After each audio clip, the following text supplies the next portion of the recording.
Welcome to my YouTube channel the need. एक बार फिर से मैं आप लोगों के सामने आ चुका हूं, लेकिन इस बार जोश कुछ हाई है, क्योंकि हमने एक जो टारगेट लिया था मैथ कंप्लीट करने का 3 मंथ में, वो समय से पहले 1 मंथ पहले हमने कंप्लीट कर लिया है। तो अब कुछ एक्स्ट्रा करने जा रहे हैं, और इस एक्स्ट्रा में क्या है तो हम साइंस कवर करेंगे, और इसी जोश के साथ साइंस को कोशिश करेंगे कि जो हमने मैथ के लिए टाइम रखा था उसी टाइम पीरियड में साइंस को भी कंप्लीट कर लें। एटलीस्ट ये होगा कि एग्ज़ाम से पहले हम साइंस कंप्लीट कर लेंगे, और उसके बाद कम से कम 5-5 सेट मैथ और साइंस का अच्छे से लाइव में कवर करेंगे। आप लोग को ये होमवर्क दिया जाएगा और आप लोग कवर करेंगे। जो भी डाउट होगा उसको सॉल्व करेंगे, ताकि एग्ज़ाम से पहले पूरा प्रिपेयर हो जाए और एग्ज़ाम में कोई दिक्कत नहीं रहे और अच्छा से अच्छा स्कोर कर सकें आप लोग। तो इस वीडियो में अब साइंस शुरू करते हैं। साइंस में चैप्टर 1 जो कि केमिस्ट्री से रिलेटेड है, तो उसको शुरू करेंगे। उससे पहले कुछ बेसिक्स जो आप लोग पहले भी पढ़े होंगे एक बार रिपीट कर लेते हैं, रिवाइज कर लेते हैं। तो सबसे पहले साइंस क्या होता है।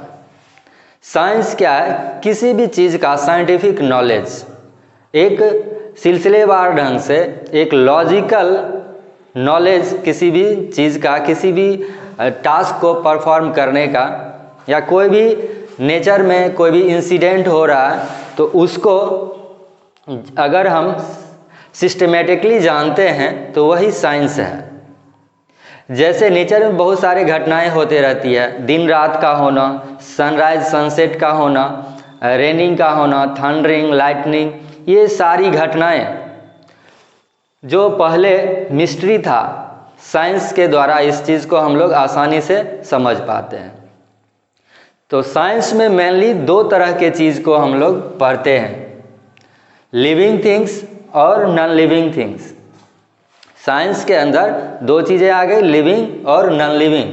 तो लिविंग थिंग्स का हम स्टडी करते हैं बायोलॉजी में, ठीक है, और नॉन लिविंग थिंग्स केमिस्ट्री और फिजिक्स। तो लिविंग थिंग में बायोलॉजी में भी हम 2 चीज़ों को पढ़ते हैं, 2 तरह के चीज़ों को, प्लांट को और एनिमल को। तो बायोलॉजी के जिस पार्ट में, जिस ब्रांच में हम प्लांट के बारे में पढ़ते हैं उसको बॉटनी कहा जाता है, और जिसमें एनिमल के बारे में पढ़ते हैं उसको जूलॉजी कहा जाता है। और इधर नॉन लिविंग में हम केमिस्ट्री और फिजिक्स, तो ऐसा थिंग्स जिसमें इंटरनली कुछ चेंज हो रहा है, एक पार्टिकल लेवल पर चेंज हो रहा है, मॉलिक्यूल्स लेवल पर चेंज हो रहा है, न्यू सब्सटेंस फॉर्म हो रहा है, उसका कुछ प्रॉपर्टी चेंज हो रहा है, इंटरनल प्रॉपर्टी चेंज हो रहा है, तो उसको हम केमिस्ट्री में पढ़ते हैं। जबकि फिजिक्स में कोई न्यू सब्सटेंस फॉर्म नहीं होता है, एक सिर्फ उसका कुछ फिजिकल स्टेट या जो आउटर अपीयरेंस है वह चेंज होता है, तो उसको हम फिजिक्स में पढ़ते हैं। मोशन से रिलेटेड, ग्रेविटेशन से रिलेटेड जो भी चीज़ पढ़ते हैं वो फिजिक्स के अंदर आता है। तो अब इस चैप्टर पे आते हैं। इस चैप्टर में सबसे पहले हम समझते हैं चेंजेज। चेंजेज कितने तरह का होता है? चेंजेज भी 2 तरह का होगा। एक ऐसा चेंज जिसमें कोई न्यू सब्सटेंस तो फॉर्म नहीं हो रहा है, सिर्फ अपीयरेंस चेंज हो रहा है। जैसे एक कागज़ का टुकड़ा लेते हैं और उसको हम फाड़ देते हैं, तो क्या हो गया, उसका साइज चेंज हो गया, ये आउटर चेंज हुआ, इसमें कोई न्यू सब्सटेंस नहीं फॉर्म हुआ। तो इस तरह का चेंज जो है वह क्या कहलाएगा? Physical change. यानी फिजिकल चेंज में कोई न्यू सब्सटेंस फॉर्म नहीं होता है, उसको रिवर्स किया जा सकता है। जैसे अगर हम वाटर लेते हैं, वाटर को फ्रीज करेंगे तो आइस में कन्वर्ट हो जाएगा, फिर उसको हीट करेंगे तो वाटर में हम फिर से वाटर प्राप्त कर लेंगे। इसको अगर हीट करते हैं तो स्टीम बन जाता है। स्टीम को फिर अगर हम कंडेंस करेंगे, ठंडा करेंगे, तो फिर से वाटर मिल जाएगा। तो ये सब चेंजेस क्या हो गया, फिजिकल चेंज। दूसरा चेंज जो है केमिकल चेंज, इसमें न्यू सब्सटेंस फॉर्म होता है। जैसे अभी हमने एग्जांपल लिया था कागज़ के टुकड़े का। अगर कागज़ के टुकड़े को हम जला देते हैं, जलाते हैं तो क्या होगा, इसमें जो कार्बन का पार्टिकल्स है यह ऑक्सीजन से रिएक्ट करके कार्बन डाइऑक्साइड फॉर्म करेगा, जो कि एक न्यू सब्सटेंस हो गया। इसको फिर से रिवर्स नहीं किया जा सकता है। तो यह क्या हो गया, केमिकल चेंज। इसको रिवर्स नहीं कर सकते, ठीक है। एक वाटर का एग्जांपल लिया था। अगर हम वाटर को ही क्या करें, उसमें कुछ एसिड मिक्स कर देते हैं और उसमें इलेक्ट्रिसिटी पास करते हैं, तो क्या होगा, वाटर जो है हाइड्रोजन और ऑक्सीजन में सेपरेट हो जाता है। तो यह जो सेपरेशन है, इसमें न्यू सब्सटेंस फॉर्म हो रहा है। जो वाटर है यह फायर एक्सटिंग्विशर का काम करता है, जबकि इसमें जो न्यू सब्सटेंस फॉर्म हो रहा है, हाइड्रोजन और ऑक्सीजन, हाइड्रोजन खुद जलता है और ऑक्सीजन जलने में मदद करता है। तो देख रहे हैं प्रॉपर्टी टोटली डिफरेंट है। तो इस तरह का ये जो चेंजेज हो गया वो क्या हो गया, केमिकल चेंज, ठीक है। अब नेक्स्ट टॉपिक जो है हमारा केमिकल रिएक्शन। तो केमिकल रिएक्शन में क्या होगा कि अगर एक, दो या दो से अधिक सब्सटेंस, सिंगल सब्सटेंस भी हो सकता है और उससे ज़्यादा सब्सटेंस भी, अगर आपस में इंटरेक्शन करता है और इंटरेक्शन के फलस्वरूप न्यू सब्सटेंस फॉर्म होता है, तो उस इंटरेक्शन को हम क्या कहेंगे, केमिकल रिएक्शन। यानी केमिकल रिएक्शन में क्या होगा, रिएक्टेंट होंगे, वन और मोर रिएक्टेंट्स आपस में इंटरेक्ट करके वन और मोर प्रोडक्ट फॉर्म करेगा। तो रिएक्टेंट और प्रोडक्ट क्या है ये भी समझ लेते हैं। रिएक्शन में, यानी रिएक्शन होने से पहले जो सब्सटेंस हमारे पास है तो वो रिएक्टेंट कहलाता है, और रिएक्शन के बाद जो फॉर्म होता है उसको प्रोडक्ट कहते हैं। अभी जो हमने एग्जाम्पल लिया था उसी एग्जाम्पल से समझते हैं। जैसे वाटर, वाटर यानी H2O, जब इसको इलेक्ट्रोलिसिस करेंगे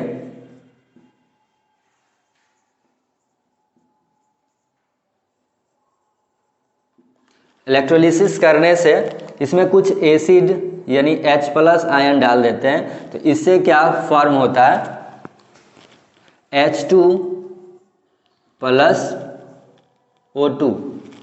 यानी वाटर जो है यह टूट के हाइड्रोजन और ऑक्सीजन में बदल जाता है।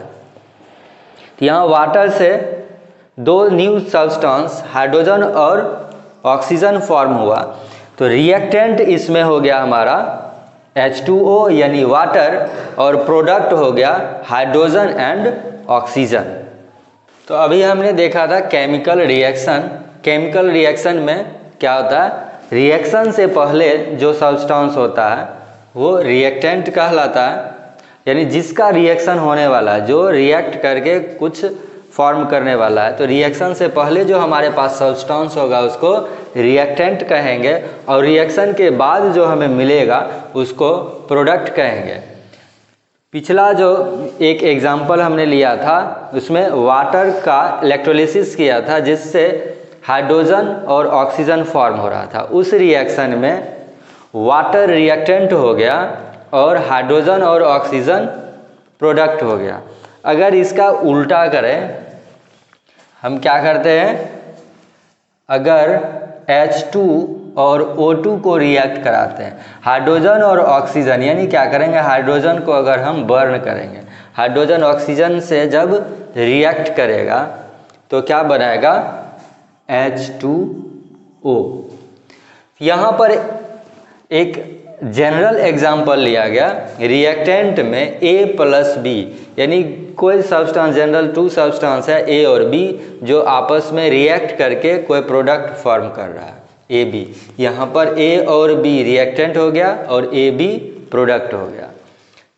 उसका कोई पार्टिकुलर एग्जाम्पल, सिंपल सा एग्जाम्पल जो वाटर हम लोग फ्रीक्वेंटली यूज़ करते हैं, यहाँ वहाँ आसानी से देखते हैं। तो ये वाटर बनता किससे है? हाइड्रोजन और ऑक्सीजन से। तो hydrogen and oxygen are reactant and H2O यानी वाटर, वाटर इज प्रोडक्ट।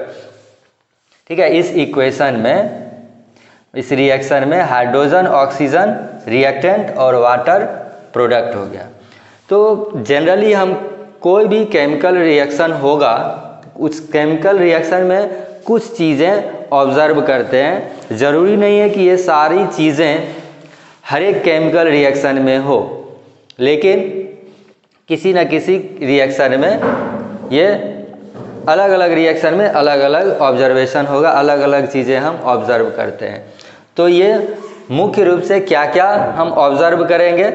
पहला क्या है, किसी केमिकल रिएक्शन में स्टेट चेंज होता है। यहाँ पर अगर हम देखें तो हाइड्रोजन और ऑक्सीजन दोनों गैसियस स्टेट में है, जबकि वाटर ये क्या है? लिक्विड स्टेट में। तो रिएक्शन में, किसी केमिकल रिएक्शन में सब्सटेंस का स्टेट चेंज होता है। ठीक है, यहाँ पर ये दोनों गैस हो गया और इधर वाटर क्या हो गया? लिक्विड। तो किसी केमिकल रिएक्शन में क्या होता है? स्टेट चेंज होता है। चेंज इन कलर, तो और क्या होता है? किसी भी केमिकल रिएक्शन में कलर चेंज हो सकता है।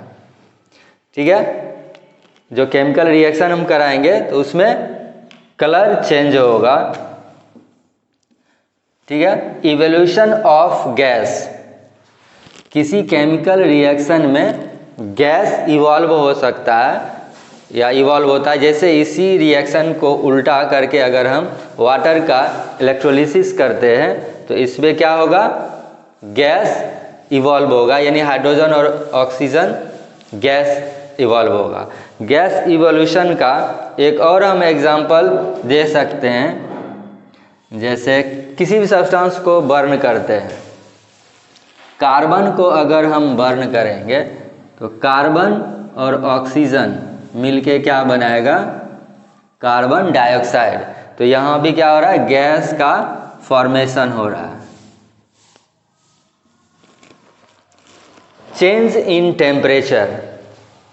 ठीक है, नेक्स्ट जो ऑब्जर्वेशन होगा, नेक्स्ट जो हम चेंजिंग देखेंगे केमिकल रिएक्शन में, टेम्परेचर चेंज का। कुछ रिएक्शन जो कराते हैं तो उसमें क्या होता है? टेम्परेचर चेंज होता है। ऐसा हमने शॉर्ट वीडियो में एक एक्सपेरिमेंट करके दिखाया है, जिसमें हमने क्या किया था? कैल्शियम कार्बाइड को वाटर के साथ रिएक्ट कराया। तो जब कैल्शियम कार्बाइड वाटर के साथ रिएक्ट करता है तो उससे हीट इवॉल्व होता है और साथ ही साथ उससे एसिटिलीन गैस निकलता है और वह गैस आसानी से उसमें हम फ्यूल के रूप में उसको यूज कर सकते हैं, उसमें आग पकड़ सकता है। तो इसको उस वीडियो में हमने दिखाया है, आप उस वीडियो में देख सकते हैं कैसे रिएक्ट करके आग उसमें पकड़ लेता है। तो केमिकल रिएक्शन में क्या होता है? हीट यानी टेम्परेचर चेंज होता है। नेक्स्ट जो है फॉर्मेशन ऑफ प्रेसिपिटेट। उसी रिएक्शन में कैल्शियम कार्बाइड का जो हम वाटर से रिएक्शन कराते हैं तो देखेंगे कि नीचे में एक सॉलिड बन जाता है। तो किसी रिएक्शन में ऐसा सब्सटेंस जो सॉल्यूशन में डिसॉल्व होने वाला नहीं है, वह उस सॉल्यूशन के नीचे में बैठ जाता है, जिसको हम प्रेसिपिटेट कहते हैं। तो इस तरह से केमिकल रिएक्शन में प्रेसिपिटेशन जो है वो होता है, यानी प्रेसिपिटेट फॉर्म होता है। केमिकल इक्वेशंस, ये केमिकल इक्वेशन क्या होता है? Symbolic representation of chemical reaction, इसका इम्पोर्टेंस क्या है, इसको हम एग्जाम्पल से समझते हैं।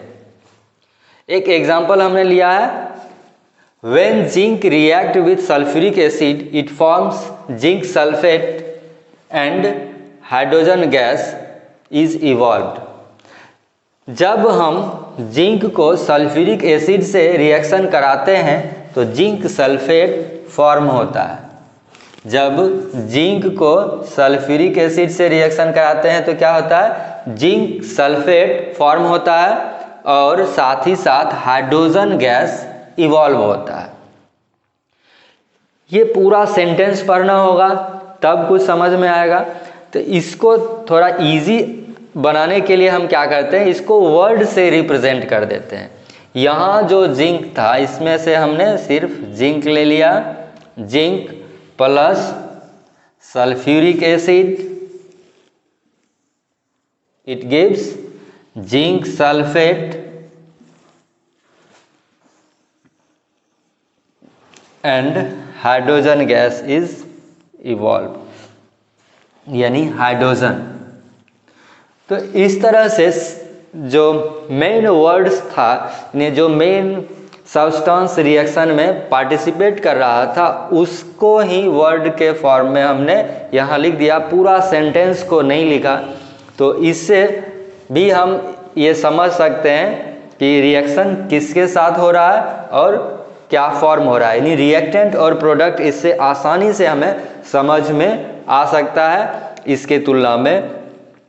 तो जब हम किसी केमिकल रिएक्शन को वर्ड फॉर्म में लिख देते हैं तो उसी को क्या कहा जाता है, word equation of chemical reaction. इसको थोड़ा और आसान बनाने के लिए अब हम क्या करते हैं, इसको सिंबल से रिप्रेजेंट कर देते हैं। तो जिंक का सिंबल हमने पढ़ा है Zn प्लस सल्फ्यूरिक एसिड यानी H2SO4, it gives zinc sulphate यानी ZnSO4 प्लस H2।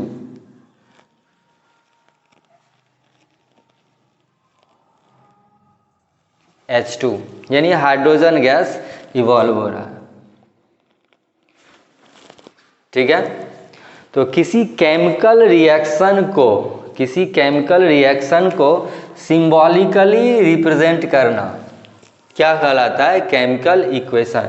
जब हम किसी केमिकल रिएक्शन को सिंबल से रिप्रेजेंट कर देते हैं, यानी उसके सिंबल और मॉलिक्यूलर फार्मूला का यूज करते हैं, एलिमेंट के बदले उसका सिंबल और कोई भी कंपाउंड है तो उसके बदले उसका मॉलिक्यूलर फार्मूला उसको यूज करते हैं, तो ये आसान हो जाता है इसका यूटिलाइज करना। अलग अलग इक्वेशंस में अलग अलग प्लेस पर रिपीटेडली हम इसको आसानी से यूज कर सकते हैं। तो सिंबॉलिक रिप्रेजेंटेशन किसी भी केमिकल रिएक्शन का क्या कहलाता है, केमिकल इक्वेशन। तो इस तरह से Zn plus H2SO4, ZnSO4 plus H2, ये क्या हो गया, एक केमिकल इक्वेशन हो गया। बैलेंसिंग ऑफ केमिकल इक्वेशन, अब हम इसको समझेंगे। तो इसको समझने से पहले ये समझ लेते हैं कि बैलेंस्ड केमिकल इक्वेशन, ये बैलेंस्ड इक्वेशन और अनबैलेंस्ड इक्वेशन क्या होता है। सबसे पहले हमको समझना अनबैलेंस्ड इक्वेशन। अभी जो हमने एक इक्वेशन पढ़ा था Zn प्लस H2SO4, तो इससे क्या बनता है, ZnSO4 प्लस H2। तो इस इक्वेशन में हमको ये देखना है कि नंबर ऑफ, ये रिएक्टेंट में नंबर ऑफ एटम्स और प्रोडक्ट में number of atoms. If number of atoms in reactant and product are not equal then we say that this is unbalanced chemical equation. अगर किसी केमिकल इक्वेशन में reactant और product में जो atoms हैं उसका नंबर एक जैसा नहीं है तो उसको हम अनबैलेंस्ड केमिकल इक्वेशन कहेंगे। जैसे कि H2 प्लस O2, इससे H2O फॉर्म हो रहा है। तो यहाँ पर हम देख रहे हैं कि हाइड्रोजन कितना है, 2। ये तो इधर भी 2 है, लेकिन नंबर ऑफ ऑक्सीजन एटम इधर 2 है, इधर 1 है। तो यह क्या हो गया, अनबैलेंस्ड केमिकल इक्वेशन। ठीक है, इसमें total number of atoms reactant में और total number of atoms product में सेम नहीं है, तो ये क्या हो गया, अनबैलेंस्ड केमिकल इक्वेशन। जबकि इधर जो हमने एक एग्जांपल लिया है, Zn प्लस H2SO4 यानी जिंक सल्फ्यूरिक एसिड से रिएक्ट करके जिंक सल्फेट और हाइड्रोजन गैस फॉर्म कर रहा है। तो यहाँ पर Zn यह 1 है, इधर भी 1, उसके बाद हाइड्रोजन इधर 2, इधर भी 2, एक सल्फर और फिर 4 ऑक्सीजन।